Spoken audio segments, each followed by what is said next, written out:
ఇంత అందమైన పెళ్ళని ఆ పిచ్చోడు ఎలా వదిలిపెట్టాడబ్బా?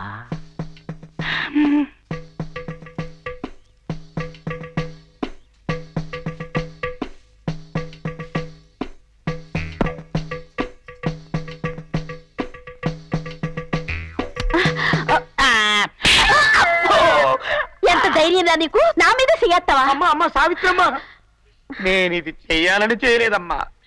మీ ఆయన పరాయాడ వాళ్ళ మీద చేస్తున్న అత్యాచారాలకి వాళ్ళు ఎంత బాధపడుతున్నారో నీకు తెలియడం కోసమే ఈ పని చేశానమ్మా. నన్ను క్షమించమ్మా. ఇంత దారుణంగా ప్రవర్తిస్తున్నాడా? ఇంతకంటే దారుణంగా ప్రవర్తిస్తున్నాడమ్మా.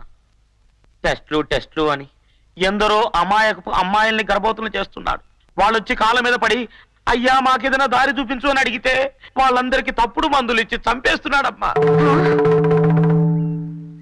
నువ్వు చేసే ఘోరాలని నీ భార్యతో చెప్తానంటే చెప్పుకోరా? అదేమన్నా పతివ్రత? అవసరమైతే దాన్ని కూడా లేపేస్తా అని బెదిరించాడమ్మా. ఆడికి ఎలా బుద్ధి చెప్పాలో నాకు బాగా తెలుసు. సావిత్రి ఇంకా నిన్ను ప్రేమిస్తుందని, నువ్వు లేకపోతే బతకలేనంటుందని ఆడితో చెప్పి ఇక్కడ తీసుకురా. ఆడి సావు నా చేతుల్లో రాసిపెట్టుంది.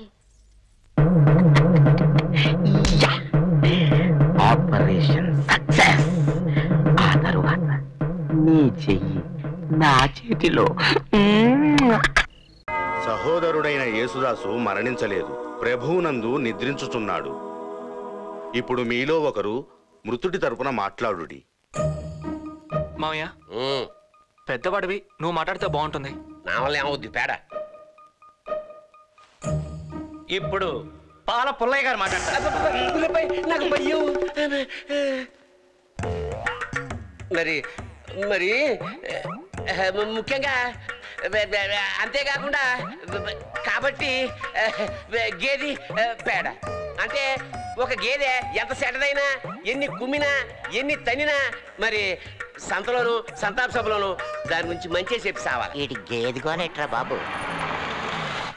ఆ యొక్క గేదె లాంటి కొట్ట యేసుదాసు పోయాడనుకుంటే పోకపోవడం, లేకపోవడం,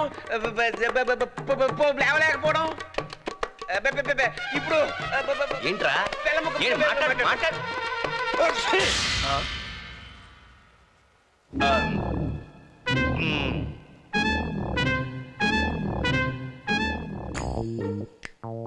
ఈరోజు చాలా దుర్దినం, మన తద్దినం అని అనుకోవాల్సిన అవసరం లేదు. అంటే గొట్టం గారేమన్నా మామూలు మనిషా? మహానటుడు. నీ గురించే మాట్లాడుతున్నాడు. 13 పరిషత్తుల్లో 13 ఇత్తడి పళ్ళాలు తెచ్చాడు. ఇతను నాటకం వేస్తే జనం ఎగిరెగిరి కొట్టేవాళ్ళు. చప్పట్లు. ఇప్పుడు ఈడు సుత్తే అవసరమా? అంతటి మహోన్నతమైన వ్యక్తి గుండెపోటుతో హఠాత్తుగా చచ్చాడు అని అంటే మనం తట్టుకోగలమా? మనమేంటి, ఆయనే తట్టుకోలేడు. భార్య మంచి వయసులో ఉండగానే చనిపోవడం గొట్టం గారు నిజంగా దురదృష్టవంతులు. ఇక మీదట నాటకాలు ఎవరు వేస్తారు? గొట్టం గారి ఫ్యామిలీని ఎవరు చూస్తారు? ఎవడొకటి చూసుకుంటాడు లేవయా. ఎందుకు ఏడుస్తావు? నేను బతికే ఉన్నానే. నేను ఏడుస్తుంది అందుకే. అతనికి ఏదో ఒక శాంతి కలగాలని భగవంతుని ప్రార్థిస్తున్నాను. నమస్కారం.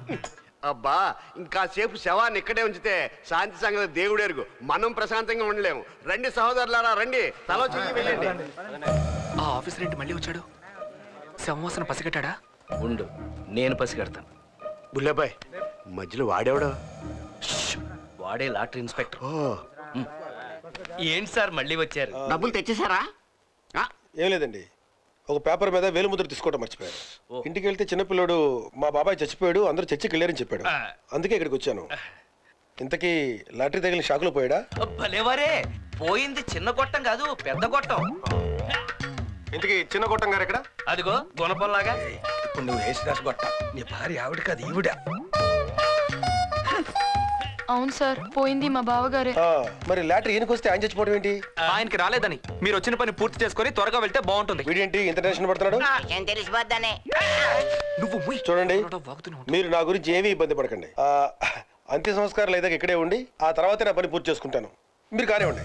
అంటే అంతిమ సంస్కారాలన్నీ పూర్తి అయ్యేసరికి చాలా టైం పడుతుందండి. అందుకని అంటే యేసుదాస్ గారి భార్య రావాలండి. ఆవిడికి మొగుడుతో సుఖం దక్కకపోయినా కడసారి చూపన దక్కాలండి. ఇంతకీ ఎలా పోయాడో? పోయాడు. ఎలా పోతే మీకు ఎందుకు సార్? వేలు ముద్ర ఎక్కడ వేయాలి చెప్పండి, వేస్తాం. ఇక్కడ. ఇంతకీ ఎలా పోయాడండి? ఆయన పెళ్ళం లేచిపోయింది కదండి, అది తట్టుకోలేక గుండె ఆగిపోయింది. గొట్టం చచ్చిపోలేదు, బతికే ఉన్నాడు, బతికే ఉన్నాడు. మళ్ళీ ఇదేంటి? అయ్యా, సోదరుడు చచ్చిపోయిన బాధలో ఇతను ఒకలాగా అయిపోయాడు. దయచేసి మీరు వెళ్ళండి ప్లీజ్. తప్పకండి తప్పకండి. ఇదేంటిది? శవానికి కాళ్ళు పైకి లేచున్నాయి. పెళ్ళాం తిరిగి వస్తుందన్న పిచ్చిపురంలో పాపం గొట్టంగారు కుర్చీలో కూర్చుని కాళ్ళు వంకరై చచ్చిపోయారు. ఆయన లేచిపోయిన పెళ్ళాం తిరిగి రాలేదు, ఈయన కాళ్ళు తిరిగి రాలేదు. ఎవరి పెళ్ళాం లేచిపోయిందండి? ఎవరి పెళ్ళాం లేచిపోయింది? అబ్బా, తెలుసు కదా మనకి. మీరు ఉండండి అయ్యా, మాకింకా జరపవలసిన కార్యక్రమాలు చాలా ఉన్నాయి. దయచేసి తమరికి బయలుదేరండి, వెళ్ళండి, పదండి. చూడండి గొట్టం గారు, మనసు రాయి చేసుకోండి. పుట్టినవాడు చావక తప్పదు కదా. వాడికి తెలియదులేండి, పదండి. వాడు ఏమన్నా లాటరీ ఇన్స్పెక్టరా, పోలీస్ ఇన్స్పెక్టరా? అన్ని ప్రశ్నలు అడుగుతాడండి. మీరు కూడా అండి నా పెళ్ళాం లేచిపోయిందని వంతపాడుతున్నారు. నా పెళ్ళాం బంగారం, పరమ పతివ్రత. ఆఫ్టర్ ఆల్ డబ్బుల కోసం మీ ఇష్టం వచ్చినట్టు మాట్లాడతారా? కళ్ళు పేలిపోయి చచ్చిపోతారా? ఏమి వాళ్ళు ఏదో వాగారు, వాళ్ళ గురించి నువ్వు పట్టించుకోవద్దు మై డియర్ మేరీ డార్లింగ్. అవునండి, వీళ్ళకి వచ్చిన ఆలోచన వయసులో ఉన్నప్పుడు నాకెందుకు రాలేదు అని బాధపడుతున్నాను.